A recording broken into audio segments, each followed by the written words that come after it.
Wow! The Machinima Expo. What a thrill and honor to be a part of this great event. Hello everyone. Harb40 here.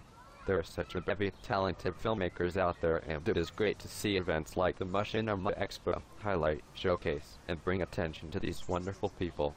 Being able to award and showcase this great talent is something I have always appreciated. That is part of the reason the Harb40 Passion Competition came about. The Passion Competition had its origins in the old TMO days. The Movies Online.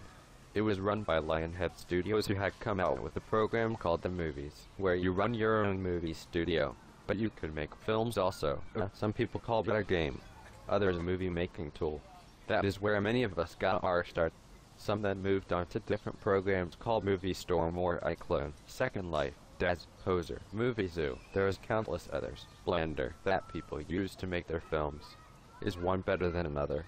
Depends upon people's point of view. Some people are more comfortable using one program over another.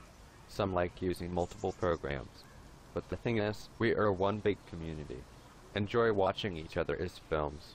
We help each other lending voices, other creative talents, making mods, sets, clothing, or whatever, for our characters, and we need to find a way of letting these people know they are appreciated, so we come up with all of these different contests, competitions, festivals, expos, to do just that.